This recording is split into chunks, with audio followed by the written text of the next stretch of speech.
변호사와 얘기할 부분을 나누는 게 좋습니다. 좀 이제 센 거는 변호사가 얘기하는 게 좋고, 잘못했다나 어떤 좀 감정을 담을 수 있는 거를 자기가 하는 게 낫고. 안녕하세요. 법무법인 백성의 안희준 변호사입니다. 제가 서울중앙지검에서 근무할 때 금융조세조사부에서 일하기 전에 공판부에서 성폭력 전담 합의부와 경제정담 합의부에서 공판검사로 일했습니다. 오늘은 그때 일하면서 알게 된 형사재판과 관련된 꿀팁을 알려드리겠습니다.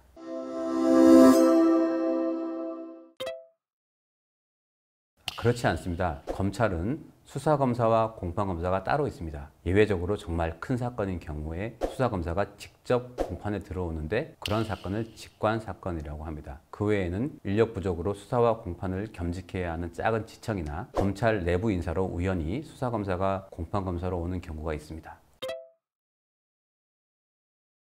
공판검사도 사건을 어느 정도 알고 옵니다. 다만 수사검사처럼 기록을 모두 보지는 않고 수사검사가 써놓은 비밀병기인 공판카드라는 것을 보고 들어옵니다. 공판카드에는 공소장뿐만 아니라 주요 증거 관계, 피해자가 어떤 변명을 하는지 이에 대한 반박 방법 등이 나옵니다. 또 결심 시에 이루어질 구형량도 적혀 있습니다. 즉 구형은 수사 단계에서 이미 정해져 있습니다.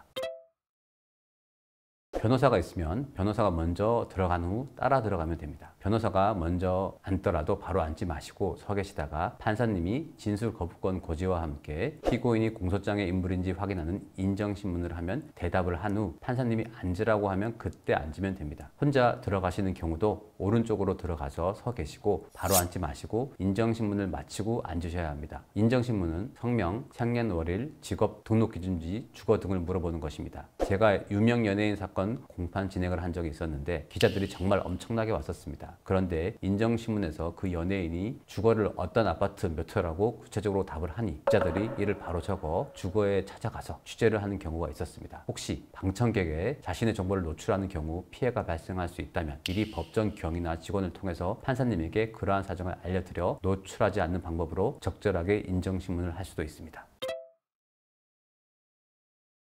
먼저 검사가 공소장의 공소사실과 적용법조를 요약하여 낭독하는 모두 진술이라는 것을 합니다. 피고인은 변호인이 있다면 변호인을 통해서 공소사실 인정 여부를 먼저 말합니다. 변호인이 없다면 자신이 직접 밝히면 됩니다. 판사님이 변호인에게 물은 후 피고인에게 다시 묻는데 변호인의 의견과 같다 이렇게 말하시면 됩니다. 그 후 검사가 증거 목록을 내면서 증거를 제출하게 되는데 그 증거를 인정하는지 여부를 피고인과 변호인이 밝혀야 합니다. 그래서 미리 증거를 검토하고 재판장에 와야 합니다. 그래서 재판에 가기 전에 무조건 제일 먼저 보아야 하는 것이 공소장입니다. 공소장에 적혀 있는 범죄 행위를 인정할 수 있는지 결정해야 합니다. 그리고 검사가 준비한 증거 기록도 꼭 봐야 합니다. 변호사가 선임되어 있다면 변호사 사무실에서 공판검사실에 있는 증거 기록을 복사해서 보관하고 있을 것입니다. 요즘은 대부분 PDF 파일로 보관해서 쉽게 이메일로 받을 수 있으니 파일을 보내달라고 하면 됩니다. 변호사가 없다면 검찰청 민원실을 통해 증거 기록 복사를 요청하면 복사비만 받고 복사를 해줍니다. 특별한 사정이 없는 이상 증거 기록도 꼭 읽고 변호사가 있다면 변호사와 상의해서 혐의 인정 여부를 결정하고 증거 중 동의하지 않는 부분도 사전에 정하셔야 합니다.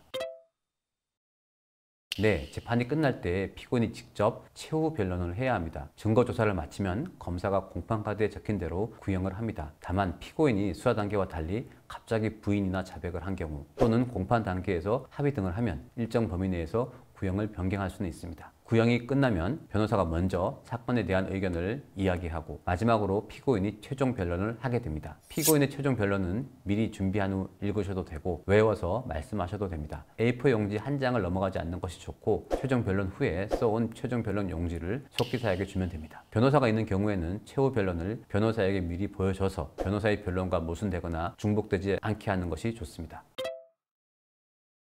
공소장의 범죄 사실을 인정하면 간이 공판 절차로 진행되어 바로 당일 변론이 종결되기도 합니다. 그렇지만 일반 사건은 당일 변론이 종결되어도 당일 선고되는 경우는 거의 없고 빠르면 2주, 통상 한 달 이후 선고를 하게 됩니다. 만약 범죄 사실을 다투면 부동의한 증거와 관련한 증인들이 나와야 되고 그들에 대한 증인신문을 해야 되므로 재판이 길어지게 됩니다.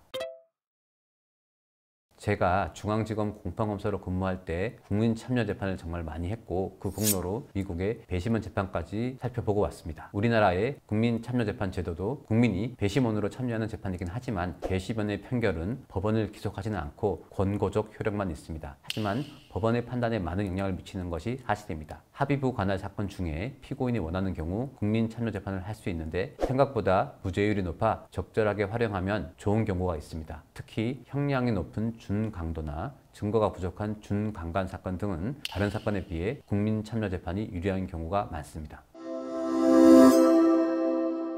자, 오늘은 형사재판 절차에 대해 알아봤는데요. 미리 공소사실과 증거기록을 꼼꼼하게 본 후에 변호사와 방향을 잡는 게 무엇보다 중요합니다. 인정신문과 관련해서는 프라이버시 보호 요청이 필요한 경우 적극적으로 요청하시고요. 결심일에는 미리 최종 변론도 서면으로 준비하시는 게 좋습니다. 오늘 내용이 도움이 되셨다면 좋아요, 구독, 알림 설정 부탁드립니다. 소중한 시간 함께 해주셔서 감사합니다.